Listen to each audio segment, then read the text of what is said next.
Kali ini kita akan membahas tentang perhitungan menara distilasi. Pada bagian yang pertama, kita akan membahas mengenai neraca massa, terutama nanti kaitannya dengan menggunakan persamaan Fenske. Ya. Untuk referensi yang digunakan ada beberapa. Yang pertama adalah YOS 1999, Chemical Properties Handbook. Ini nanti digunakan sebagai buku yang berisi tentang data-data dari senyawa kimia. Lalu yang kedua ada bukunya Smith atau Robin Smith yang berjudul Chemical Process Design and Integration.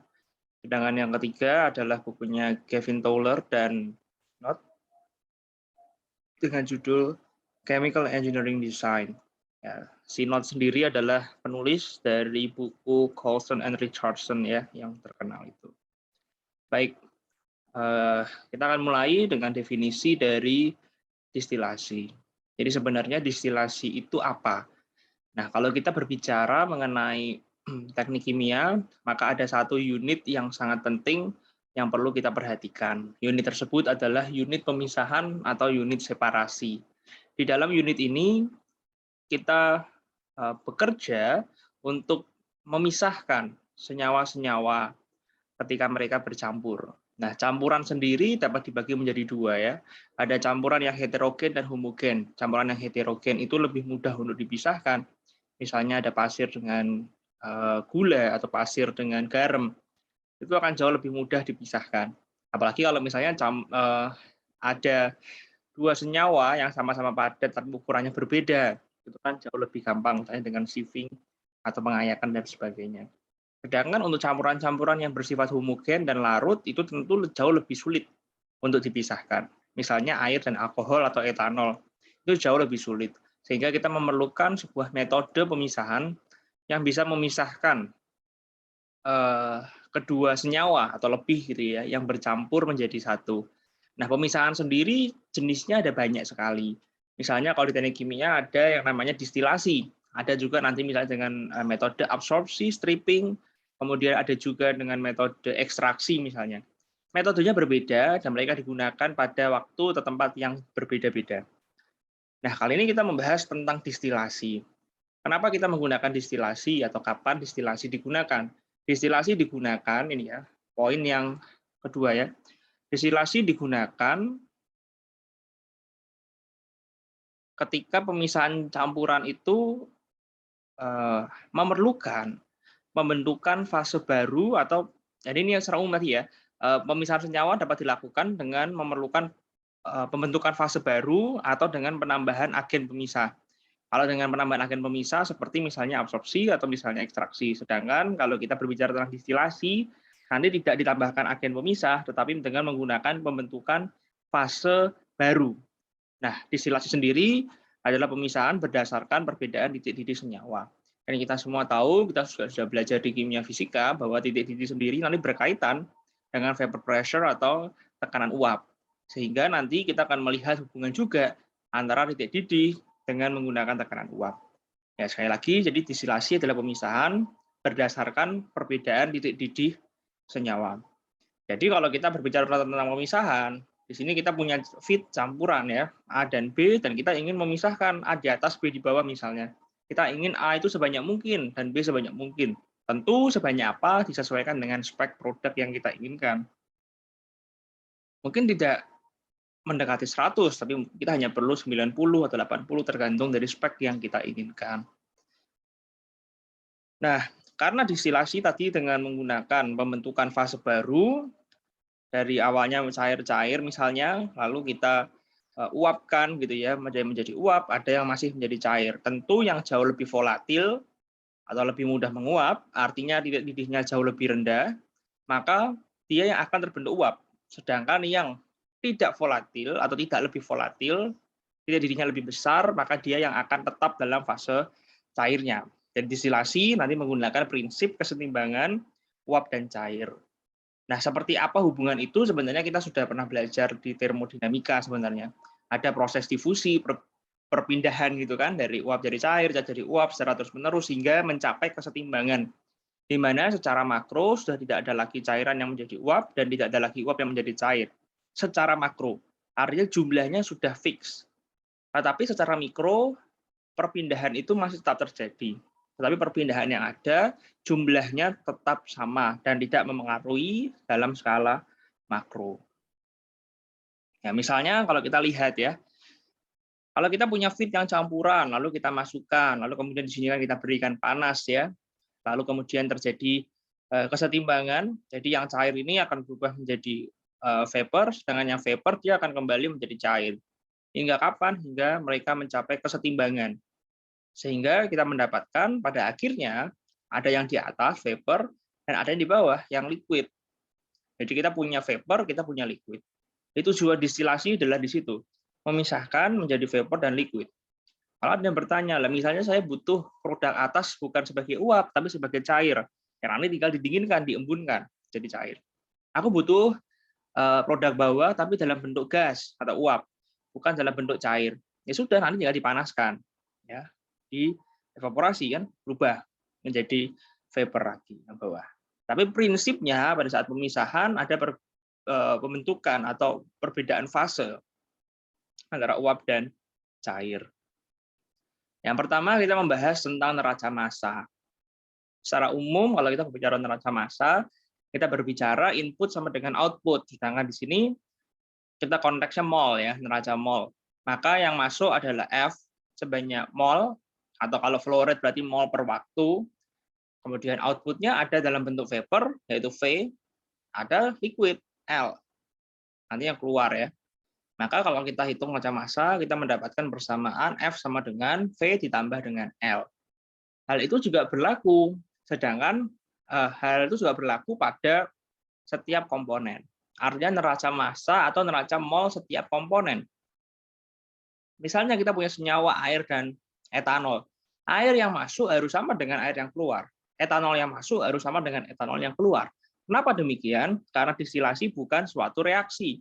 Tidak ada reaksi di dalamnya, maka tidak ada yang terbentuk, tidak ada yang berkurang. Maka jumlahnya pasti harus sama. Bagaimana cara kita menghitung mass atau mol setiap komponen? Ya dengan dikalikan F dengan ZI, fraksi molnya. Jadi F kali ZI sama dengan V kali YI plus L kali XI. Dalam hal ini kita umumnya nanti kalau distilasi menggunakan fraksi mol. Sehingga nilai F, V, dan L juga kita nanti gunakan dalam satuan mol. Kalau kilogram ya diubah dulu ke mol. Kalau nanti misalnya hasil akhirnya kita butuh kilogram, maka nanti molnya tinggal dikonvert aja menjadi kilogram. Ya, jadi tinggal dikonversi aja kali atau bagi dengan MR ya. Kita bermain dengan mol. Lalu kita juga berbicara mengenai kesetimbangan uap dan cair yang sudah dibahas sebelumnya. Jadi pada saat mereka setimbang, ya, pada saat senyawa-senyawa itu setimbang, maka ada jumlah senyawa yang menjadi uap, ada jumlah senyawa yang menjadi cair. Dalam hal ini kita bisa tentukan nilainya yang kita sebut sebagai konstanta kesetimbangan atau equilibrium constant, yaitu kita sebut sebagai K. Kalau KI berarti K pada senyawa I, atau K punyanya senyawa I. Besarnya nilai K dapat dihitung dengan menggunakan persamaan YI per XI. Jadi fraksi mol senyawa itu pada fase uap dibagi dengan fraksi mol senyawa tersebut pada fase cair. Hitung dapatkan KI. KI sendiri juga dapat dihitung dengan menggunakan persamaan P saturated dibagi dengan P. P-sat adalah vapor pressure atau tekanan uap pada kondisi satu rated atau jenuh ya. Sedangkan P nanti adalah tekanan operasi. Jadi kita sudah paham dulu tadi Nermas, dan sekarang kita juga sudah paham mengenai kesetimbangan uap dan cair. Nah, ada satu lagi sebenarnya yang sebelum satu lagi nih ya. Masalah nilai K. Bagaimana cara kita bisa mendapatkan nilai K? Padahal kita belum distilasi, maka kita belum tahu berapa banyak YI, berapa banyak XI. Caranya bagaimana mendapatkan nilai K? Caranya dengan menggunakan persamaan yang kedua, yaitu P saturated dibagi dengan P. nilai ini dapat kita hitung, dapat kita cari. P adalah kondisi operasi yang kita inginkan. Kita inginkan mengeran distilasi pada tekanan berapa. Itu bisa kita lakukan. Sedangkan nilai P saturated juga bisa kita tentukan dengan kita mengetahui suhunya berapa.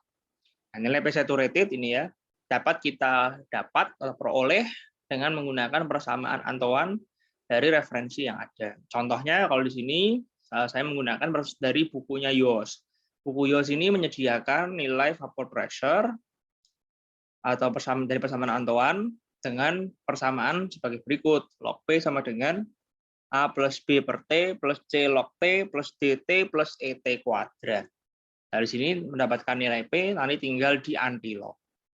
Nah, nilai A, B, C, D, dan E dapat diperoleh dari tabel yang ada di dalam buku Yos. Jadi tinggal di input saja, nanti bisa dihitung nilai P saturated. Ya. Nah, selain tadi ada satu lagi yang penting ketika kita membahas tentang distilasi, yaitu relatif volatilitas atau alfa. Alfa sendiri adalah perbandingan gitu ya, perbandingan antara satu senyawa dengan senyawa lain. Ketika nilai alfa semakin dekat, itu artinya akan semakin susah distilasi dilakukan karena kemungkinan ya sepertinya tidak dirinya terlalu dekat dan sebagainya. Tapi jika nilai alfa itu sangat jauh, maka distilasi itu sangat mudah dilakukan. Alfa sendiri diperoleh dengan PA vapor pressure ya tadi ya, dibagi dengan vapor pressure punyanya senyawa B, misalnya seperti itu.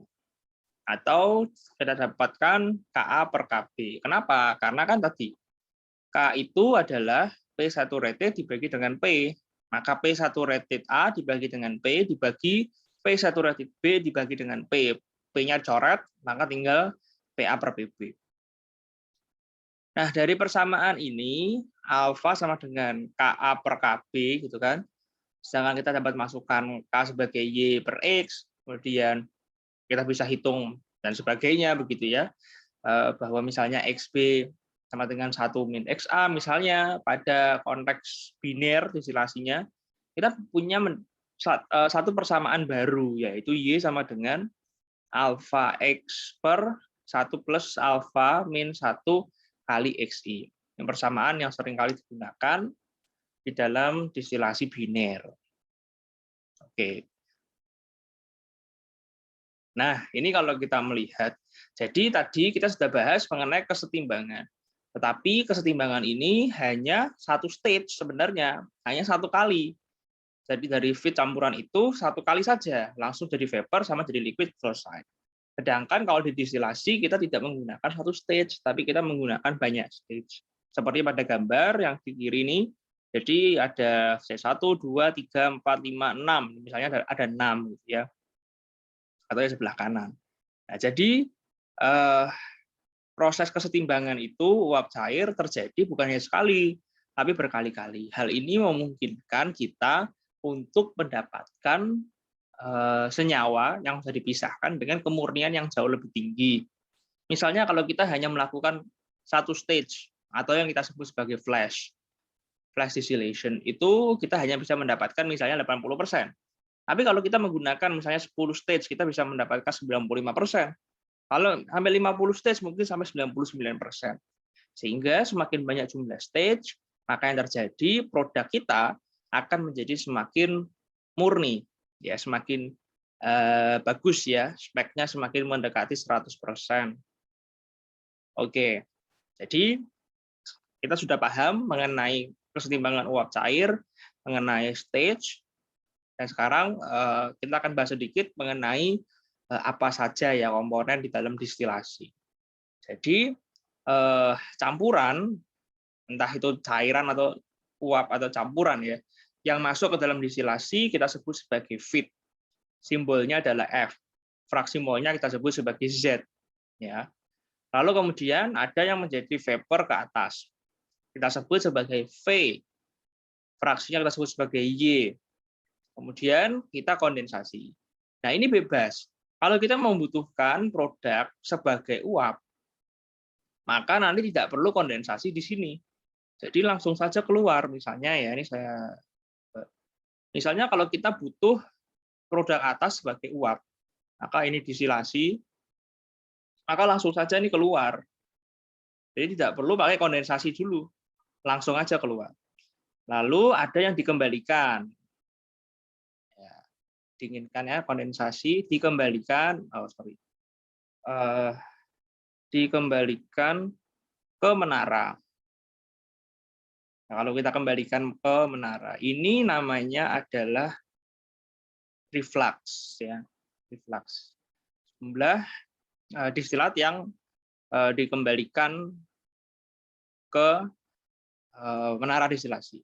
Kita sebut sebagai L0, fraksinya kita sebut sebagai XD. Kenapa kita sebut sebagai XD? Padahal XD ini adalah fraksinya si distilat ya. Kenapa? Karena yang dari sini kan komposisi mereka sama. Ya, komposisinya itu sama. Ini kan komposisinya sama. Sama-sama keluar dari kondenser gitu ya. Di komposisinya sama. Sama juga misalnya kalau di sini, yang keluar ke sana sama yang ke sini komposisinya sama kan? Sama-sama dari sini sumbernya. Nah, hanya tinggal beda fase. Jadi kalau di sini kita sebut sebagai YD gitu ya, karena dia berupa uap. Sedangkan kalau dia berubah jadi cair ya kita sebut sebagai XD. Oke. Jadi itu banyaknya, berapa banyak distilat yang terbentuk ya sebagai D, namanya D. Sedangkan berapa fraksi molnya yang kita sebut sebagai XD. Berapa banyak senyawa yang ada di distilat? Ya tinggal dikalikan aja, D dikali dengan fraksi mol dari senyawa yang kita mau hitung, kan? Sedangkan pada bagian bawah, pada bagian cair, itu menggunakan yang namanya reboiler. Jadi dia dalam bentuk cair, kemudian kita liquid ya, ini ya. Kalau kita reboiler, lalu naik ke atas, dari vapor kan, kita kembalikan. Sedangkan yang bagian, misalnya kita butuh cair gitu ya, maka ya kita keluarkan dia sebagai cair. Kita sebut sebagai bottom. Yang atas distilat, yang bawah bottom. Fraksi molnya XB. Sama kalau misalnya kita butuh hasil bawah dalam bentuk uap misalnya, ya maka kita tinggal semua diuapkan gitu kan. Jadi gini, masuk reboiler, lalu nanti naik, lalu gini. Ada yang kembali, ada yang sebagai bottom. Disesuaikan aja dengan kebutuhan. Makanya kalau mau merancang distilasi harus paham produknya itu mau fasenya apa. Ya, ini selain spesifikasi produk ya, kita juga harus paham fasenya apa. Itu juga sangat penting. Oke. Setelah memahami mengenai kesetimbangan, kita juga harus paham mengenai titik bubble dan titik embun. Ya. Jadi misalnya ini adalah diagram antara suhu dengan fraksi mol pada dua senyawa saja. Jadi A dan B, supaya tidak rumit gambarnya. Nanti walaupun nanti kita distilasinya kita akan mencoba pada multi komponen, tapi supaya paham konsepnya, maka di sini aku hanya ambil pada dua senyawa. Kenapa harus dua? Kenapa nggak satu? Karena kalau satu senyawa, maka nanti suhunya sama. Tidak ada grafik seperti ini. Ya, jadi suhunya hanya satu. Sedangkan kalau contoh aja lah, kalau misalnya kita mau mendidihkan air dari air menjadi uap air, suhunya kan sama-sama 100, tidak berubah. Maka nggak ada grafiknya kan? Kalau digrafikkan lurus saja. Sedangkan kalau misalnya kita punya campuran etanol air, ketika dia etanolnya mendidih, suhunya 80 misalnya, lalu ketika semua mendidih ya, jadi air terakhir yang mendidih misalnya 100 derajat. Jadi ada perbedaan suhu kan? Nah, sehingga bisa dibentuk dalam bentuk grafik. Entah itu T versus dengan fraksi mol atau misalnya vapor pressure versus dengan fraksi mol. Ya, lalu kita lihat grafiknya ya. Jadi kalau kita lihat di sini, kita melihat yang bagian bawah, karena ini kan suhu ya, maka semakin rendah suhu kan berarti fasenya adalah cair. Nah, nanti berbeda kalau misalnya kita melihat grafik bukan suhu, tapi vapor pressure. Vapor pressure itu berbanding terbalik dengan suhu. Sehingga nanti grafiknya akan terbalik. Jadi yang cair di atas, yang uap di bawah. Jadi jangan pusing ya kalau melihat grafik seperti itu. Sedangkan yang di atas ini adalah uap. Ya, lalu yang di tengah ini apa? Garis ini dalamnya campuran ya, campuran antara uap dan cair. Jadi mixture ya, campuran. Misalnya kalau kita mau mendidihkan, misalnya saja dari bawah, lalu kita naikkan ke atas. Ketika menyentuh yang biru, maka kita bilang dia menyentuh yang namanya bubble point. Bubble point, titik bubble. Artinya apa bubble point? Artinya adalah ketika uap pertama terbentuk. Itu bubble point. Lalu dia naik lagi kan, suhunya naik. Kenapa naik? Karena campuran. Kalau hanya air tidak akan naik, suhunya tetap 100 misalnya gitu pada 1 atmosfer. Lalu campuran. Lalu kita naikkan lagi sampai garis warna pink. Maka ini kita sebut sebagai dew point atau titik embun. Artinya cairan terakhir yang menguap gitu ya. Maka saat dia naik sedikit dia sudah full sebagai uap, tidak ada cairannya lagi. Nah, ketika naik kita sebut sebagai uap atau superheated steam. Oke. Jadi di sini ada cair jenuh, lalu di sini ada uap jenuh. Ini adalah titik bubble, ini adalah titik dew atau titik embun. Kalau kita berbicara tentang distilasi, kita berbicara tentang kesetimbangan. Kesetimbangan itu berbicara tentang garis horizontal yang lurus di dalam grafik ini. Jadi kalau kita misalnya punya feed masuk pada titik ini yang saya kasih warna merah ini. Lalu kita masukkan ke distilasi, maka yang terjadi nanti dia akan terbentuk apa? Ya kan ini kan garisnya horizontal, kesetimbangan. Dengan yang di sini. Ini tadi adalah uap jenuh. Maka dia sebagai apa? Jadi awalnya masuk di sini kan cair jenuh, hanya air, hanya cair. Berarti kan X. Lalu ke sini. Jadi Y. Nah, dari Y kemudian pindah apa namanya? Pindah stage gitu ya. Nah, misalkan dia turun. Jadi Y tadi akan menjadi cair. Nih, lalu dia akan setimbang lagi kan? Setimbangan di sini jadi Y dan seterusnya X, Y. Jadi ada kesetimbangan yang berkali-kali sehingga kalau kita lihat ini kan kemurniannya beda. Yang awalnya di sini lalu kemudian berubah jadi di sini kan. Nah, jadi kita bisa mendapatkan kemurniannya itu maunya berapa dengan menaikkan jumlah stage ya kesetimbangannya. Jadi itu konsep bubble dan dew point yang akan kita gunakan nanti dalam perhitungan ya dengan menggunakan Microsoft Excel. Nah, ada satu yang penting. Ketika kita berbicara tentang distilasi, maka kondisi feed itu sangat penting. Feed kita diusahakan antara ini ya, saturated liquid, campuran atau saturated vapor. Diusahakan tidak dalam subcool atau superheated vapor. Kenapa? Karena begini, kalau kita punya saturated liquid, maka dia ketika masuk feed-nya, dia akan masukkan ini sebagai cair. Sedangkan kalau dia campuran, dia akan ada yang sebagai cair, ada yang sebagai uap. Karena feed-nya kan campuran. Jadi tidak mengganggu kesetimbangan. Kalau saturated vapor, dia hanya menjadi uap, tidak mengganggu kesetimbangan. Sedangkan kalau kita punya yang ini ya, suhunya terlalu rendah atau terlalu tinggi, maka dia bukan hanya menjadi cair, ini kan subcool ya, cairan dingin gitu kan. Tapi dia juga bisa membelokkan yang uap ini. Nah, jadi yang uap ini karena dia dingin, maka yang uap ini ikut ketarik menjadi cair, mengembun kan menjadi cair. Maka ini mengganggu proses kesetimbangan. Demikian juga dengan superheated, karena dia terlalu panas ya dia naik, yang cair juga menguap. Ini juga mengganggu proses kesetimbangan, sehingga diusahakan antara tiga ini. Bagaimana menentukan? Yang tergantung. Kalau misalnya kita punya feed pada saat subcool, ya kita harus panaskan sampai saturated liquid lah paling tidak. Kalau kita punya superheated steam, stream gitu ya, maka ya kita dinginkan lah sampai saturated vapor. Kalau kita punya dia sebagai campuran, bagaimana? Ya sudah, tinggal masukkan aja sebagai campuran. All clear. Jadi disesuaikan dengan kondisi operasi kita. Ya, jadi nanti disesuaikan dengan kondisi pada stream sebelumnya dan sebagainya. Nah, berikutnya adalah tentang komponen kunci. Ketika berbicara tentang distilasi, ada satu lagi yang penting untuk kita bahas. Ketika kita misalnya menggunakan distilasi biner, hanya dua, maka gampang, kita tinggal pisahkan aja A dan B, gitu kan? A di atas, B di bawah. Lalu nanti ada B sedikit yang ke atas, ada A sedikit yang ke bawah. It's okay, no problem.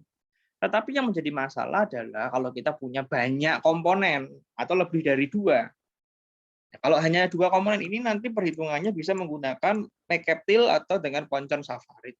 Tapi kita tidak akan bahas di situ, karena yang paling banyak digunakan di dalam industri adalah yang multi komponen, yang lebih dari 2 senyawa. Ya, misalnya di sini kita punya 4 senyawa nyampur jadi satu, kita mau pisahkan. Ya kita kan bingung sekarang. Kita mau motongnya di mana? Ya motong itu maksudnya gini, kalau A dan B ini kan kita potong di tengah. A-nya maunya naik ke atas, B-nya ke bawah. Walaupun nanti B-nya ada sedikit ke atas tuh it's okay. Tapi kan kita pingin A mayoritas ke atas, B mayoritas ke bawah. Ya. Sedangkan kalau campuran ada 4 ini, lah kita mau potongnya di mana? Ya yang 4 ini harus diurutkan dulu ya, berdasarkan titik didihnya. Dari yang paling kecil ke yang paling besar. Kalau kita mau potong di mana ini? Misalnya kita mau potong yang pertama, kita bisa kok potong gimana ini? Jadi misalnya yang atas nanti akan lebih banyak ABC-nya. Ya, sedangkan ada D-nya sedikit ya gitu ya. Yang bawah nanti akan banyak B, C, D dan sedikit A-nya. Ini bisa. Atau kita potong misalnya di sini. Nah, yang atas mayoritas A, bawah mayoritas B, C dan D. Ada sedikit B ke atas, ada sedikit A ke bawah. Atau kita potong misalnya seperti yang ini sama ya kayak yang pertama ya. Misalnya kita potong di sini di antara B dan C. Ya, kita bisa dapatkan AB di atas, CD di bawah. Ya kan? Lalu ada sedikit C ke atas, ada sedikit B ke bawah. Kita bisa memilih ini. Ada banyak sekali variasi kalau kita menggunakan multi komponen. Nah, bagaimana cara menentukannya? Cara menentukannya adalah kita harus menentukan dulu yang namanya komponen kunci atau kita sebut sebagai light key, sebagai key komponen. Key komponen ya, komponen kunci. Komponen kunci adalah komponen yang kita inginkan dia paling banyak. Entah di atas, entah di bawah. Kalau di atas, kita sebut dia sebagai light key komponen. Yang di bawah, kita sebut dia sebagai heavy key komponen. Ya. Nah, ini hanya ada satu. Yang bawah juga hanya ada satu. Light key-nya hanya ada satu, heavy key-nya juga cuma ada satu. Ya, kita tentukan. Apakah hanya ada senyawa ini di situ? Tidak. Ada senyawa lain. Apakah heavy key hanya boleh di bawah? No. Walaupun kita ingin heavy key di bawah, tapi nanti tetap ada heavy key walaupun sedikit yang akan naik ke atas. Itu tidak masalah. Nanti tergantung hasil perhitungan kita. Yang nanti kita bahas waktu kita membahas mengenai perhitungan. Gitu ya. Kita sudah paham dulu. Ada light key, ada heavy key. Nah, kita harus menentukan. Nah, sekarang yang jadi pertanyaan, bagaimana cara menentukan? Yang tadi kan, bagaimana cara memotongnya? Mana light key-nya, mana heavy key-nya.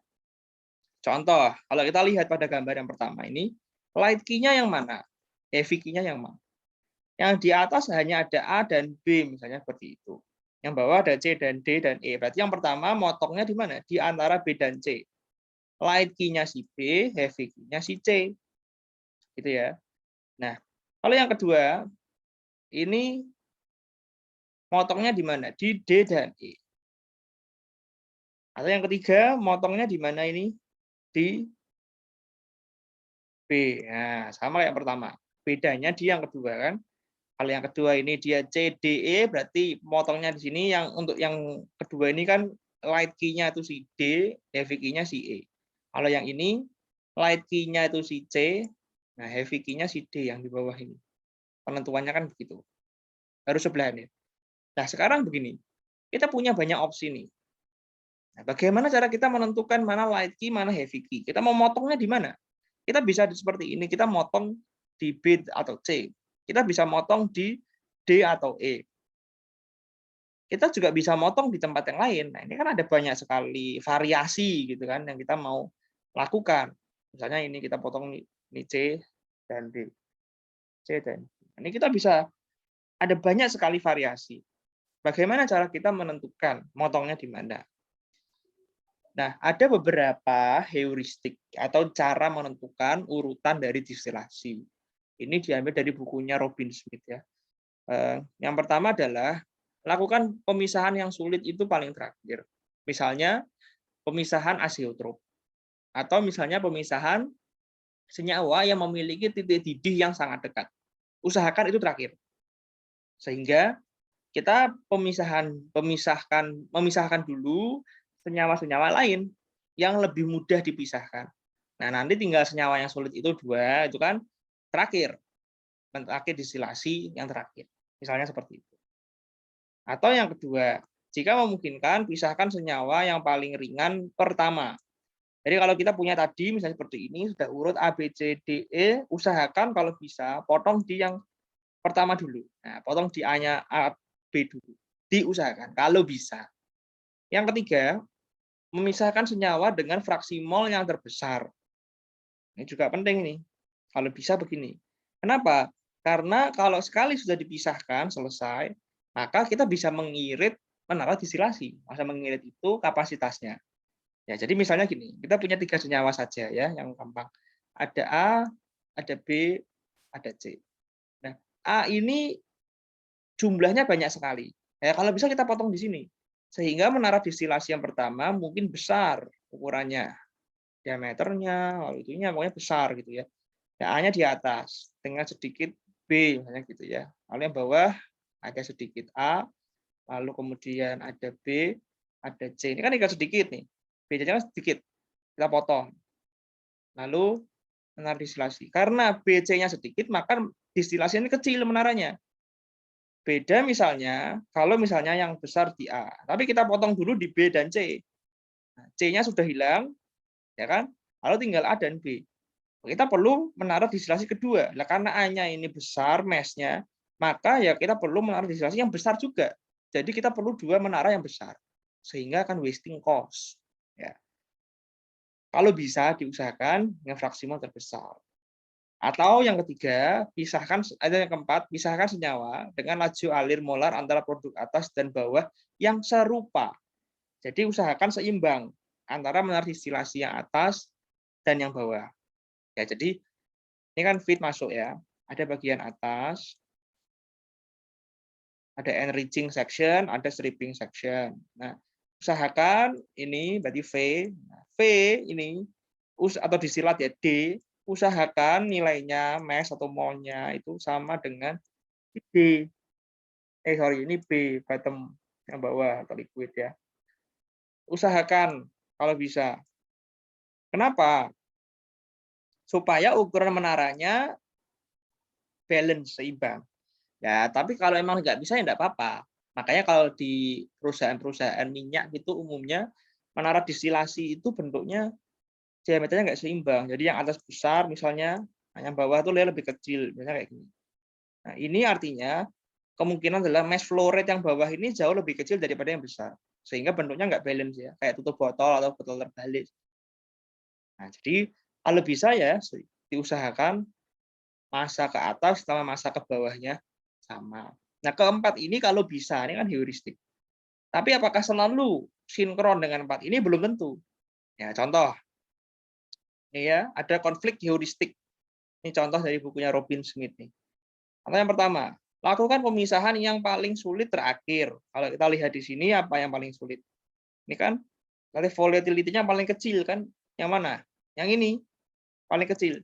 Sehingga menurut heuristik nomor 1, light key-nya si D, heavy key-nya si E. Gitu ya.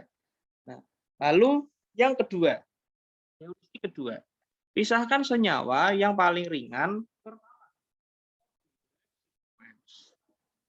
Nah, jadi kalau kita lihat dari sini, yang paling ringan yang mana? Yang boiling point-nya paling kecil. Yang paling atas kan harus urut ya, ini harus urut A, B, C, D, E. Kalau enggak nanti berantakan Excel-nya. Jadi menurut heuristik kedua, pisahkan A dan B. Nah, lalu menurut yang ketiga, pisahkan senyawa dengan fraksi mol terbesar. Nah, mana terbesar? Ini ya 317. Berarti kan pisahkan ini. Berarti nomor 3, D, dan E. Nah, lalu nomor 4, misalkan senyawa dengan laju alir molar antara produk atas dan bawah yang serupa.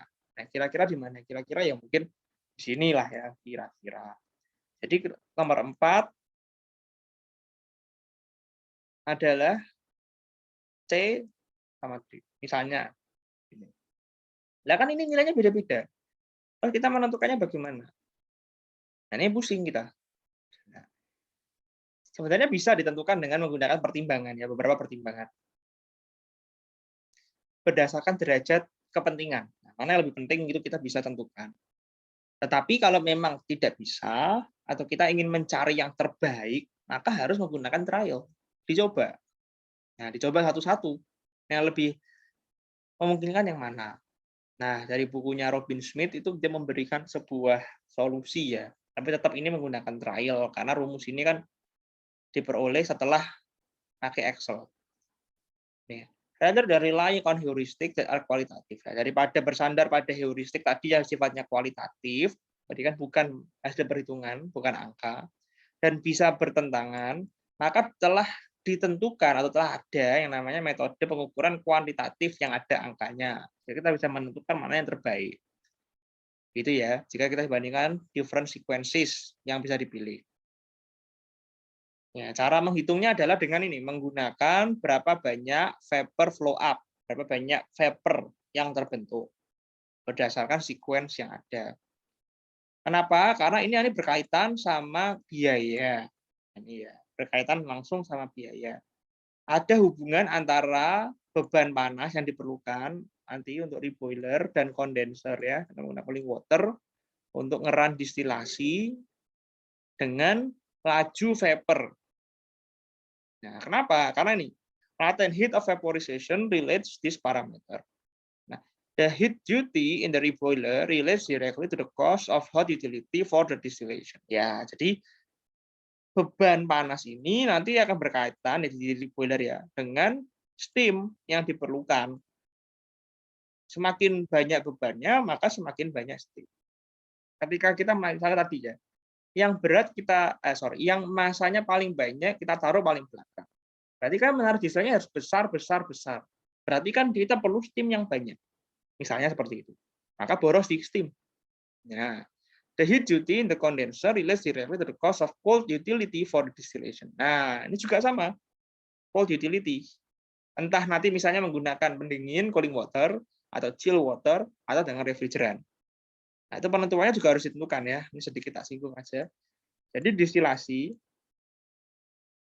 itu usahakan dengan menggunakan tekanan yang serendah mungkin. Diusahakan. Kalau tekanannya mencapai 50 atm, usahakan ganti. Diturunkan tekanannya. Jadi biarkan suhunya dia rendah, nanti menggunakan refrigeran. Ya, kalau bisa pakai cooling water pada suhu 30 Celcius misalnya seperti itu. Tapi kalau memang tidak bisa, tekanannya sudah sangat tinggi tapi kok nggak nyampe cooling water gitu ya. Atau misalnya cooling water harus bisa dipakai pada tekanan 40 atm atau 45 atm. Ya mending turunkan aja, ganti. Jangan pakai cooling water, pakai chill water atau misalnya dengan menggunakan refrigeran. Ada banyak sekali refrigeran ya yang bisa kita pilih. Nah, mungkin itu topik yang lain yang kita bisa bahas lain waktu ya. Nah, jadi kita bisa menggunakan metode-metode yang lain. Ada vacuum distillation dan lain-lain. Ada banyak sekali metode yang bisa kita pakai.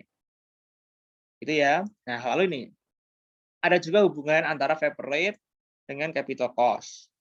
High vapor rate berakibat pada large diameter kolom ya. Ini semakin besar diameter ya tentu nanti resikonya biaya juga semakin mahal.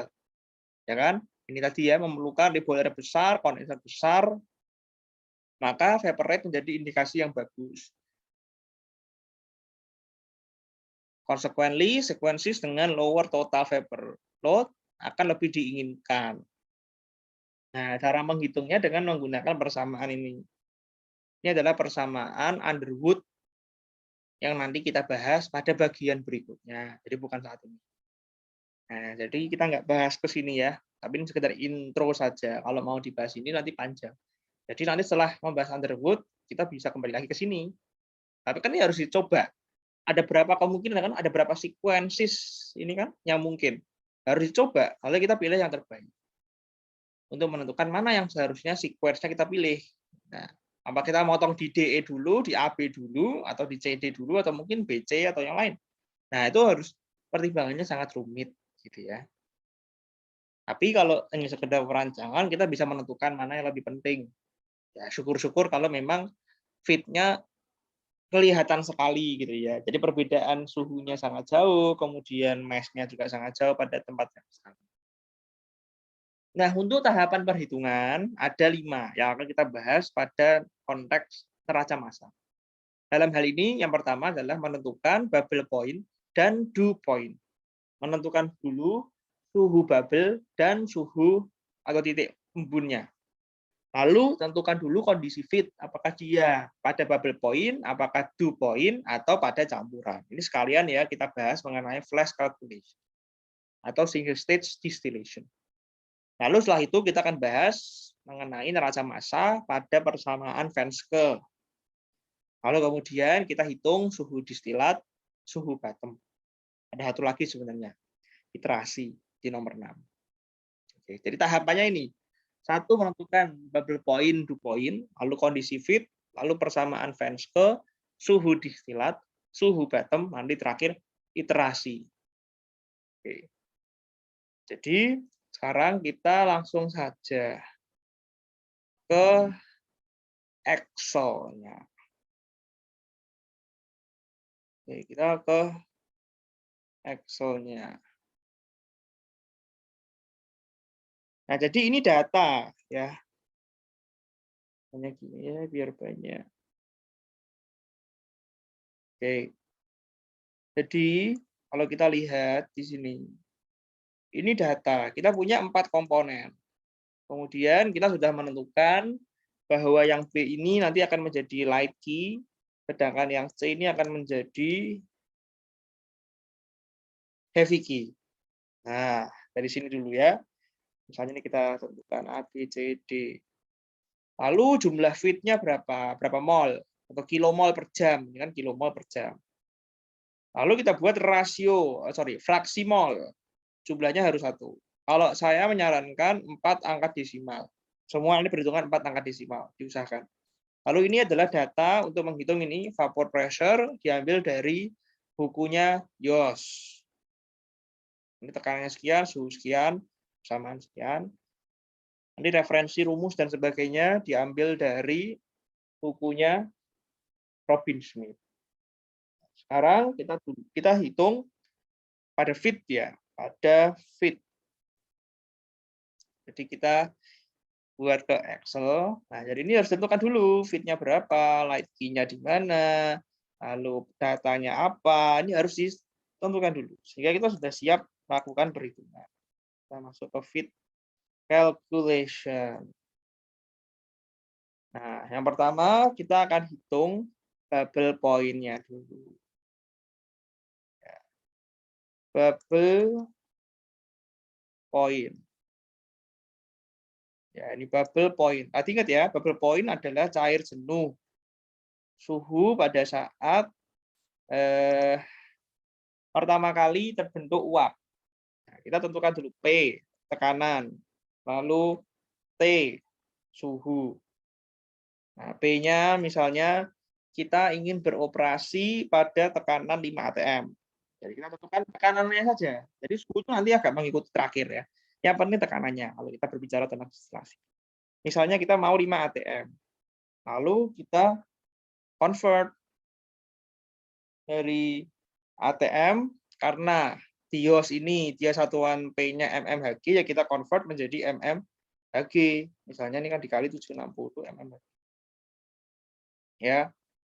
Nah, jadi ini mmHg karena menggunakan Yos. Kalau menggunakan sumber lain, ini persamaannya enggak ini nanti, enggak pakai log P A plus B per T ini enggak pakai ini. Ada sumber lain misalnya cuma lognya P, ada pakai log P tapi enggak sepanjang ini, ada macam-macam, tergantung sumbernya. Jadi mengikuti sumber bukunya di mana gitu ya. Ambil referensinya dari mana. Lalu suhu. Ini nanti C ini akan kita hitung ya. Suhunya Celsius ini akan kita hitung. Bubble point-nya berapa? Pada tekanan 5 itu suhunya berapa? Nah, lalu kita buat tabel.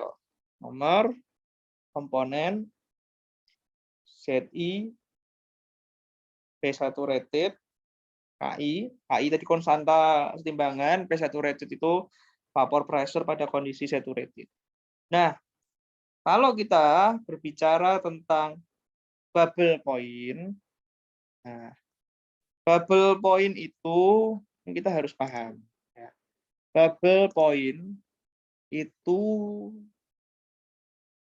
sigma ZI dikalikan dengan KI, nah ini sama dengan 0. Ini pada saat bubble point. Jadi ZI kali KI ya. Ini kita buatkan tabel. Oke. 1, 2, 3, 4. A, B, C, D. Nah, ZI ambil aja tadi dari XFIT. Kita masukkan. Lalu P saturated, ini kan tadi rumusnya nih, log P. Berarti P adalah anti-log kan? Atau 10 pangkat. Pangkat apa? Pangkat A, kemudian ditambah B per T, Kelvin, ditambah dengan C dikali log suhu Kelvin, ditambah dengan D dikalikan dengan T, lalu ditambah dengan E dikalikan dengan T kuadrat. Oke, lalu jangan lupa dikunci. Yang dikunci yang depannya saja. Sedangkan kalau ini dikunci semua. Supaya nanti kalau kita tarik, dia otomatis. Oke. Dah, lalu kemudian kita tarik ke bawah. Nah, ini kalau kita lihat kan betul ya kan. Lalu KI tadi KI adalah P saturated per P. Jadi P saturated per P dikunci. Salah ya. Oke. Lalu ZI kalikan KI. Dah.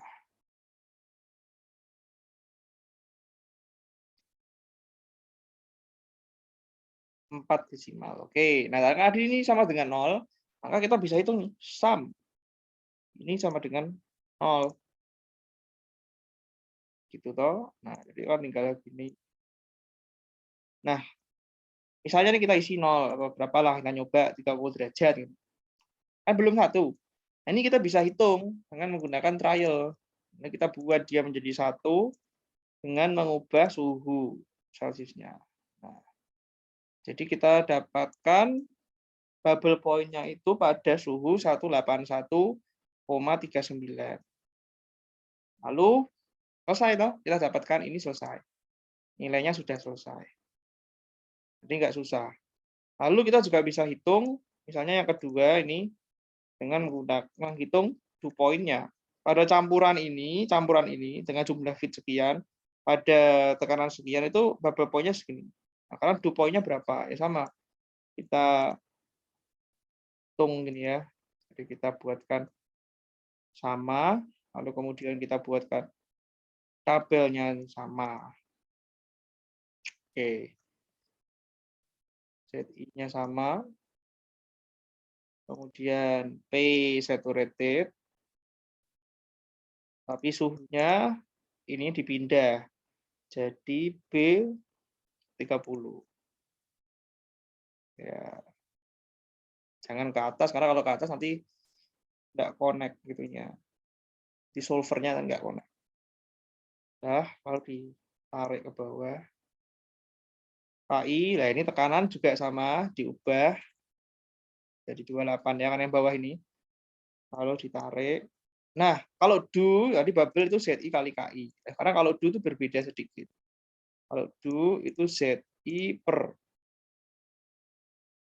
Nah, jadi ZI per KI. Nah, ini tinggal di kan. Oke. Nah, ini kan nggak satu. Lalu kita masukkan solver. Jadikan 1, ubah suhunya. Nah, betul ya, karena bubble harus lebih kecil dari DU ya. Nah, ini kan betul. Jadi bubble-nya sekian, DU-nya sekian ya. Pada tekanan 5. Nah, sekarang kita menentukan pada tekanan ini, ada 5 sama ini. dia itu, atau misalnya kita punya suhu tertentu ya, kita punya fit pada suhu tertentu. Kalau kita punya fit, ternyata 5 ATM itu fitnya suhunya di bawah 181. Maka jelas fit itu subcool. Atau kita punya fit tapi di atas 219. Maka kita tahu bahwa dia itu superheated. Nah, bagaimana kalau kita punya fit yang di tengah-tengah, misalnya 200 gitu ya. Atau ini juga berlaku pada saat knockout drum, di flash calculation. Berapa banyak sih dari fit itu yang dia berfase uap, berapa banyak yang fasenya itu dia liquid. Nah, kita menentukan dengan menggunakan flash calculation. Ya, caranya sama, kita tulis dulu. Nah, tapi yang kita cari bukan suhunya, karena suhunya kan kita tentukan. Misalnya suhu fitnya berapa. Nah, kita kan bukan mau mencari suhunya, kita sudah punya suhunya. Misalnya suhu 200 gitu ya. Nah, yang kita mau cari itu adalah dia V per F-nya berapa gitu kan. Rasionya dia itu vapor per fit-nya berapa. Kalau berapa banyak dari fit itu yang fasenya vapor. Nah, bagaimana? Nanti menggunakan Stover. Ya, kita buat dulu tabel lagi. Nah, kemudian kalau menggunakan flash itu ada satu persamaan ya, cukup panjang persamaannya. ZI dikalikan KI min 1 per V per F KI min 1 plus 1. Nah, jadi persamaannya ini. Ini harus sama dengan 0.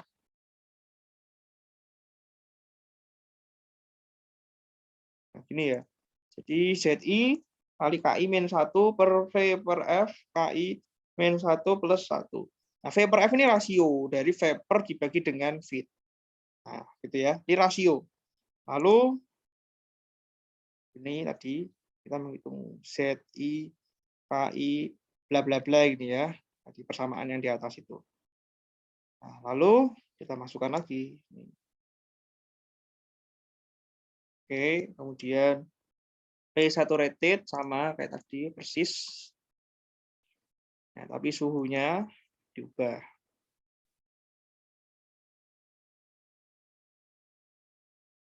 Oke, ini 4. Lalu tarik ke bawah. KI P-saturated dibagi dengan P, lalu dikunci. Nah, itu lalu masukkan persamaan ZI dikali dengan KI min 1 per V per F dikali dengan KI min 1. Lalu ditambah 1. Ini ya. Oke. Nah, lalu dimasukkan. Lalu oh, salah. Ini harus dikunci dulu. Nah, oke ya, betul ini sudah dikunci. Kemudian dijumlah. Nah, tadi kan jumlahnya harusnya 0. Ini kan belum 0.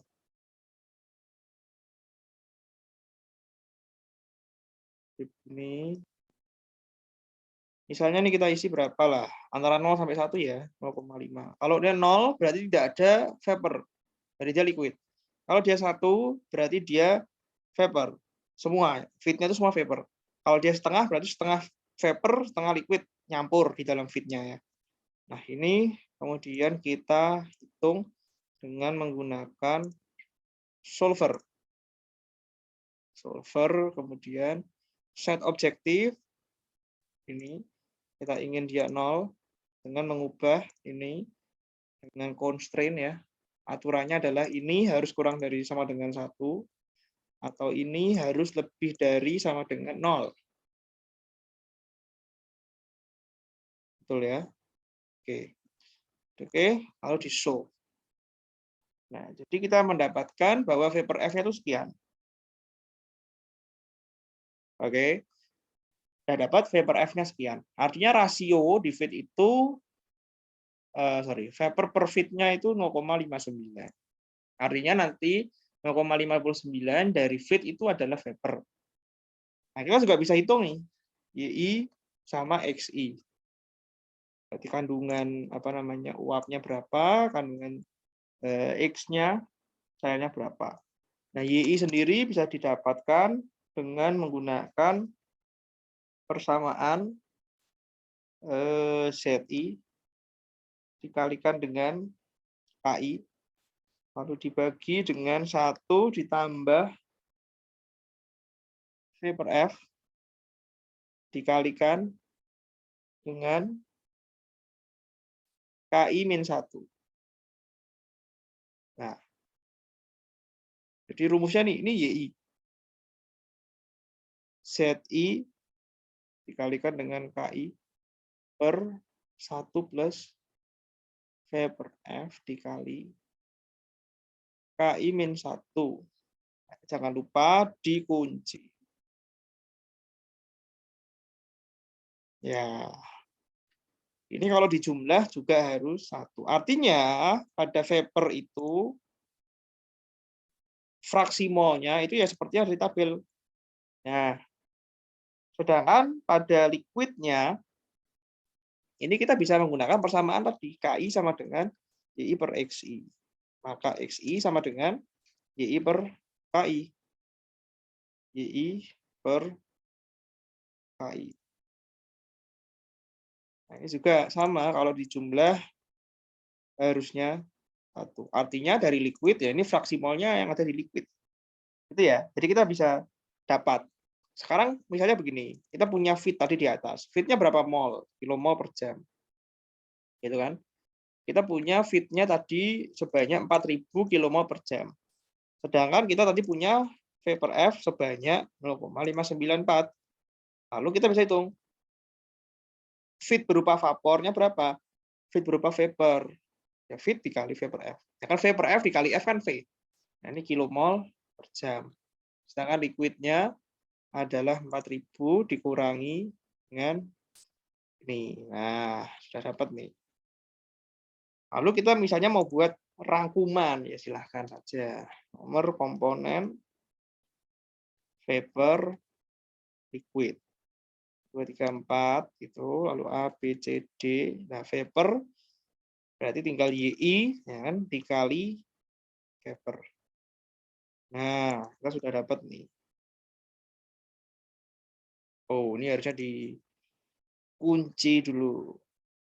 Oke. Sama, liquid juga bisa XI dikali dengan liquid, lalu dikunci. Oke. Nah, ini kalau dijumlah, pasti jumlahnya sama.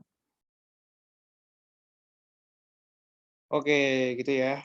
Jadi, flash tidak sulit. Nah, setelah flash, ini kalau flash. Jadi contohnya berlaku pada knockout drum. Atau kalau kita ingin tahu komposisi dari feed kita, kalau feed kita itu ternyata adalah campuran. Itu kita bisa menentukan dengan menggunakan perhitungan flash. Nah, sekarang kalau distilasi, caranya bagaimana? Oke, kalau distilasi, misalnya gini, ini data tadi ya, data yang atas data tadi. Nah, kita ingin hitung kan, dari data ini, dari feed sekian, pada saat distilasi, nah, itu yang ke atas ada berapa banyak? Nah, yang ke bawah ada berapa banyak? Ini tadi suhunya kan kita ambil 200 ya. Ini kan 200 nih tadi, yang di bawah ini.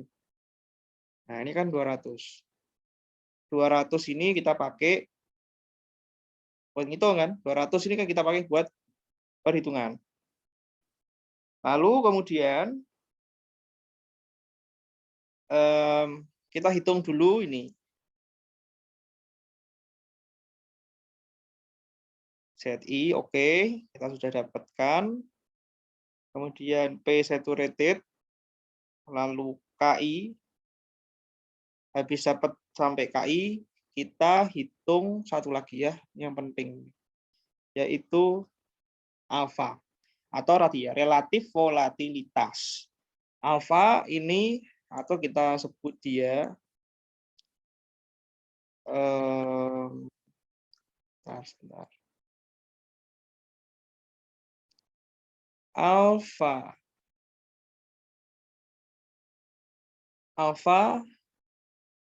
LH ya, light key, heavy key. Alpha tadi adalah KA per KB kan gini. Nah, KA-nya kita ambil yang light key-nya, sedangkan KB adalah heavy key. Jadi kalau kita perhitungan pakai fence key ini kita harus punya basis. Basisnya itu nanti adalah si light key dan heavy key.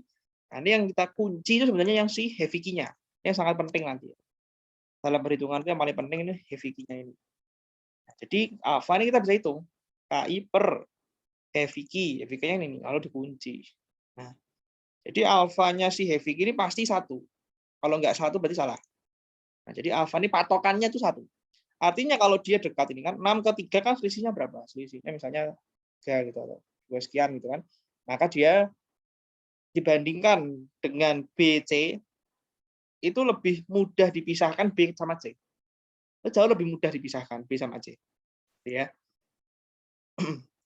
Jadi A sama B itu jauh lebih susah daripada B sama C.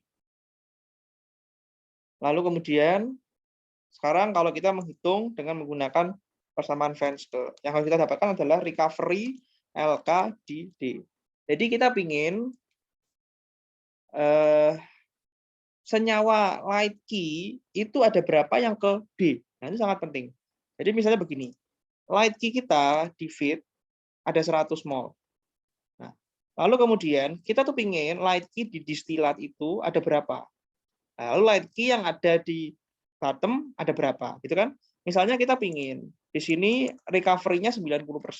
Maka dari 100 mol, 90 ini akan naik ke atas. 90% dari 100. Berarti 10 molnya dia akan ke bawah. Ini namanya recovery light key di distilat. Ada lagi satu. Heavy key. Jadi heavy key di feed. Misalnya ada 200 mol. Nah, heavy key di bottom ada berapa? Heavy key di distilat ada berapa? Nah, kita pingin dari 200 ini yang ke bawah ada atau 50 misalnya gitu. Berarti ini 75%. Kan 75% dikali 200 kan 150. Berarti kan yang di distilat ada 50. Nah, gitu ya. Yang kuncinya tuh ini.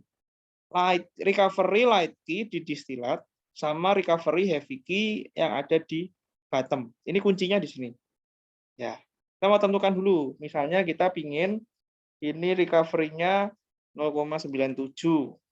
Ini 0,98. Jadi bukan spesifikasi produknya 97%, no. Tetapi recovery. Berapa banyak light key dari feed yang akan naik ke distilat. Nah, jadi bukan 97% dari distilat itu adalah light key, bukan seperti itu. Ya, jadi bukan spek, tapi recovery. Ini bahasanya beda, maka harus diperhatikan. Alpha, light key, heavy key. Ini nilainya, ini tadi ya. Nah, ini. Lalu kemudian ini nanti hasil perhitungan. Hasil perhitungan dari persamaan Fenske itu adalah kita bisa dapatkan ini. N-min, lalu ada DHK, BHK. Nah, ini hasil dengan menggunakan persamaan Fenske selain komposisi. Nah, kenapa kita perlu menghitung N-min? N-min itu apa? N-min adalah jumlah stage minimum. Itu N-min. Nanti N-min ini akan kita pakai dalam perhitungan berikutnya ya, pada bagian berikutnya untuk menghitung jumlah stage aktual. Nah, sedangkan DHK per BHK ini akan kita pakai untuk menentukan komposisi dari distilat dan produk. Dan bottom. Ya, nanti akan kita pakai untuk menghitung itu. Nah, kita tentukan dulu rumusnya. N-min sama dengan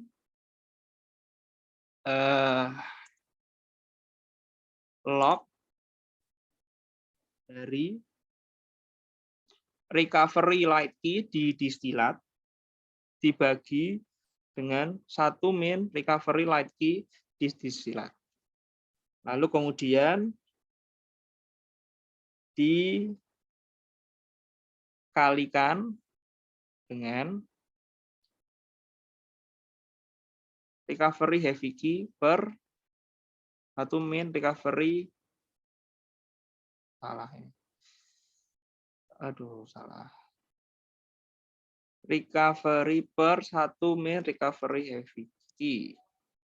Nah, lalu per log alpha. Nah, ini rumusnya untuk menghitung N. Kita tinggal masukkan log dari ini per 1 min ini, lalu kemudian dikali dengan ini per 1 min ini, kemudian dibagi dengan log dari si alfa. Nah, jadi N-min-nya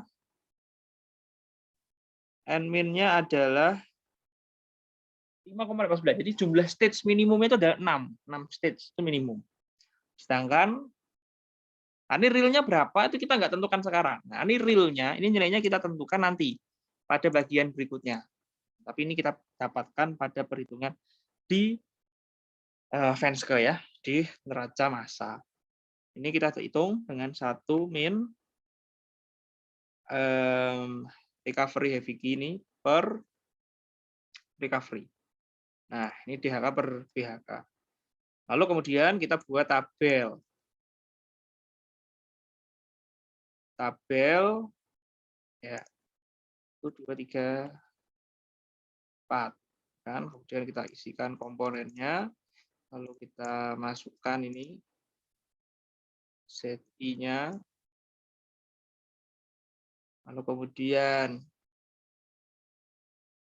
FI, ZIF, DI,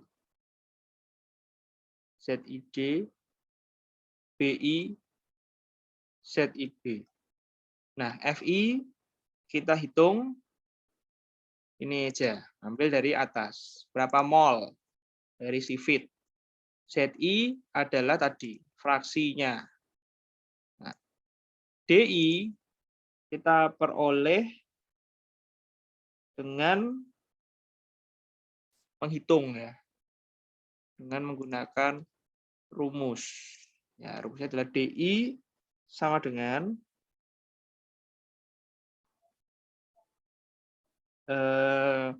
alfa-nya, kemudian dipangkat sama N min. Nah, ini lalu kemudian dikali sama FI.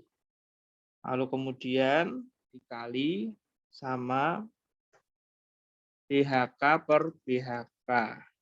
Ini kemudian dibagi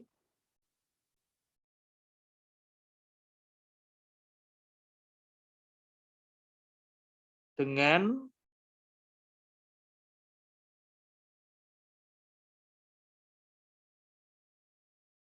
satu plus alfa I pangkat N min, kemudian dikali dengan DHK per BHK.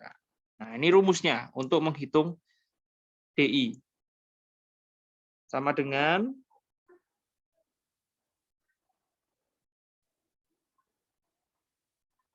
alfa I, ini tadi alfa I-nya 6 ini, kemudian dipangkat dengan N min, jadi kunci ya, kunci dulu, kemudian dikali dengan FI,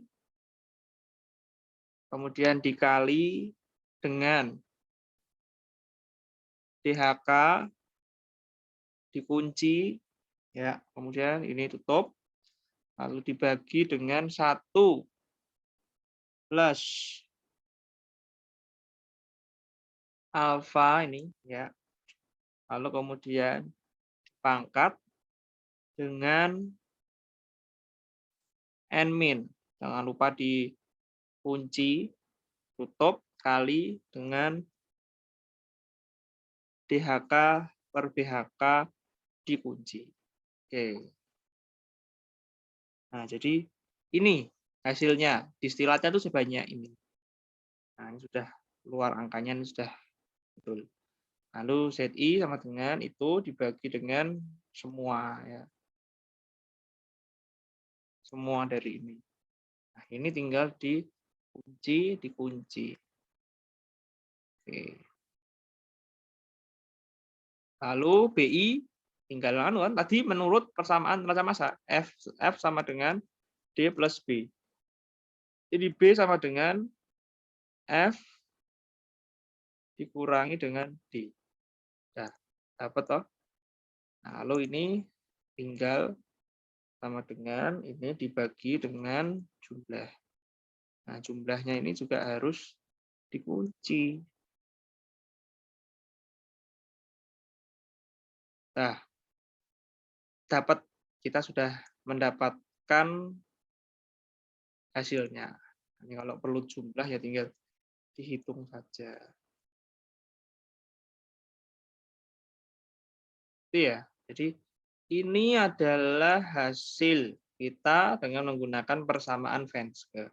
Jika sudah dapat ini, fit-nya seperti ini, sorry, ini enggak perlu. Ya. Kita sudah dapat fit-nya seperti ini, kilomol per jam. Lalu kemudian ini fraksi mol di fit, kemudian distilatnya sebanyak sekian kilomol per jam. Ya, kemudian kita juga sudah dapatkan fraksi mol di distilat, kemudian di bottom ada sekian banyak, kemudian fraksi molnya di bottom itu berapa. Itu semua sudah kita dapatkan dari hasil perhitungan. Jadi sudah hasil akhir ini sudah betul ini jawabannya ya. Ini sudah valid kalau mau dipakai di dalam persamaan Remas. Tapi apakah sudah selesai? Jawabannya belum. Kita masih melanjutkan perhitungan kita yang berikutnya. Selanjutnya, setelah mendapatkan data kondisi jumlah feed, fraksi mol feed, distilat, fraksi mol distilat, bottom, dan fraksi mol bottom, data ini sudah bisa digunakan sebagai rangkuman dari neraca massa pada menara distilasi. Tetapi nilainya belum sempurna ya. Kenapa? Itu yang akan kita bahas setelahnya. Nah, jadi setelah kita dapatkan ini, kita sekarang menentukan distilat. Jadi distilat itu keluar pada suhu berapa. Nah, sebelum ke arah sana lagi, jadi kita harus punya datanya lagi. Tekanannya berapa, lalu suhu ini nanti yang akan kita trial ya. Suhunya akan di trial. Nah, kemudian kita sama kopikan lagi tabel ini. Tabel yang sebelumnya dikopikan. ZI masuk, kemudian P saturated sama, tapi suhunya diganti.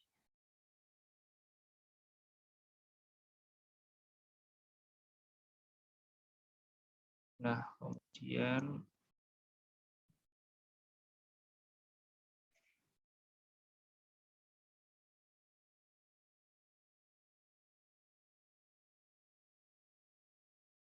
ini harusnya tekanannya suhunya yang Kelvin. Lalu KI diganti tekanannya jadi tekanannya distilat. Kemudian karena distilat, nah ini bukan alfa.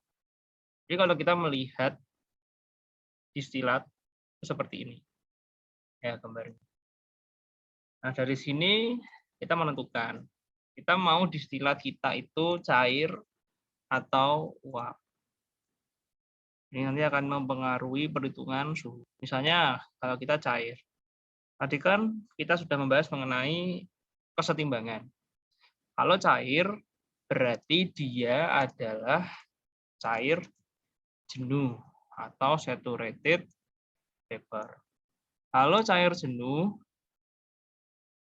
berarti suhunya adalah T bubble. Cair jenuh itu T bubble. Sedangkan kalau kita maunya dia sebagai uap, yang misalnya dia di atas, maka dalam kesetimbangan kalau uap namanya uap jenuh. Kalau uap jenuh itu suhunya adalah T-dew. Nah, jadi harus ditentukan mau cair atau mau uap. Misalnya di sini kita ingin distilat itu sebagai cair jenuh. Maka tadi ya ZI kali KI. Pakai persamaan dari bubble point karena yang dihitung adalah bubble point. ZI dikali dengan KI. Ini dapat lalu dijumlah. Jumlahnya harus 1. Caranya sama di trial. Ini kita pingin dia 1. Oh salah, selnya kita pingin ininya 1 dengan mengubah suhu. Ternyata suhunya dapat sekian. Nah ini betul karena suhunya di bawah dari suhu feed ya. Di suhunya di bawah. Oh, ini ada yang salah. Jadi ZI ini karena dia distilat, maka ZI harus ZI-nya distilat, bukan punyanya feed, tapi punyanya distilat. Sehingga ini kalau di trial dapat suhunya 165. Ini betul karena nilainya ada di bawah dari suhu feed. Oke. Lalu kita hitung lagi untuk nilai alfanya. Kita hitung untuk nilai alfa. Caranya sama, yaitu KI dibagi dengan KI punyanya Heviki. Nah, ini kita hitung lagi. Kenapa harus dihitung alfanya lagi? Karena nilai alfa yang kita peroleh tadi di awal dari kondisi feed ini memang adalah alfa untuk perkiraan, tetapi bukan alfa yang sesungguhnya. Karena apa? Karena faktor yang mempengaruhi alfa adalah suhu. Karena alfa pada setiap stage itu nilainya berbeda.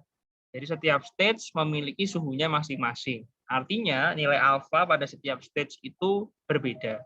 Nah, untuk estimasi awal kita bisa menggunakan nilai alfa pada kondisi feed.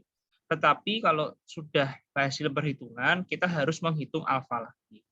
Nilai alfa bisa diperoleh dengan menggunakan rata-rata.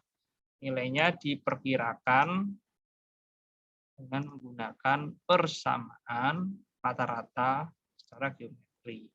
Alfa sama dengan akar dari alfanya distilat dikali dengan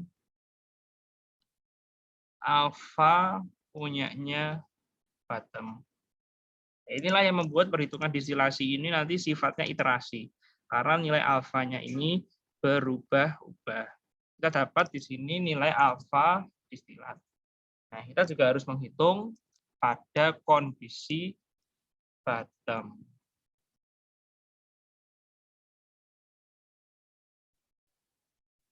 Nah, kalau kita berbicara mengenai kondisi pada bawah atau bottom dari distilasi, maka sama. Kita mau bottom itu pada fase cair atau pada fase uap.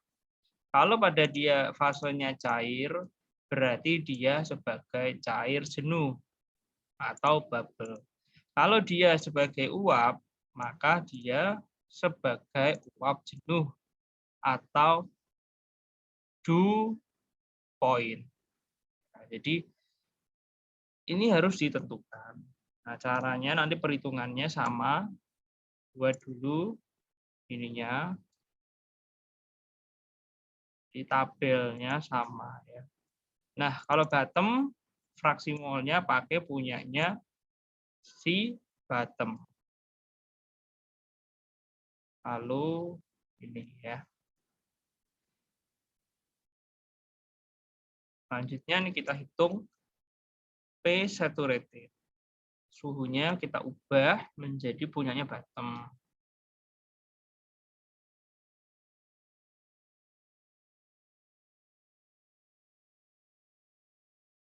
Oke, nilainya K juga pressure-nya diganti.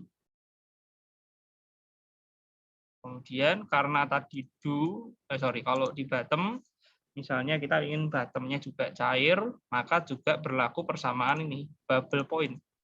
ZI kali KI sama dengan 0. Ini juga dihitung. Lalu nilai alfa juga bisa kita hitung. Nah, ini. Lalu kita masukkan ke dalam solver supaya nilainya 1 dengan mengganti suhu. Nah, nilai ini sudah betul karena suhunya berada di atas pada suhu feed. Jadi kalau distilasi itu suhunya yang atas kecil, kemudian paling bawah itu yang paling besar. Nah, setelah mendapatkan nilai alfa bottom, lalu kita bisa hitung nilai alfa rata-rata. Misalnya saya taruh di sini, alfa rata-rata atau alfa yang baru. Nilainya bisa kita hitung dengan menggunakan akar dari alfa yang pertama dikali dengan alfa yang kedua. Lalu kita dapatkan. Jadi di sini kita bisa melihat bahwa ternyata ada perbedaan ya antara nilai alfa yang baru dengan alfa yang lama. Ini kan errornya sekian persen. Ini kalau mau tinggal dikalikan 100%.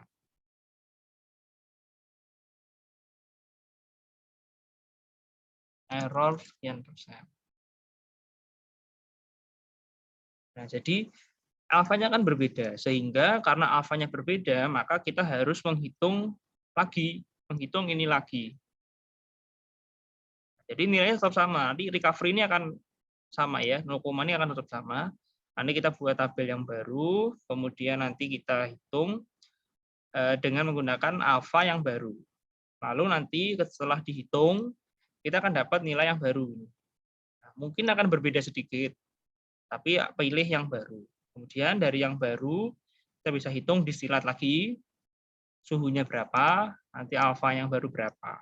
Sama juga dengan bottom, kita bisa hitung bottom suhunya berapa dan alfanya berapa.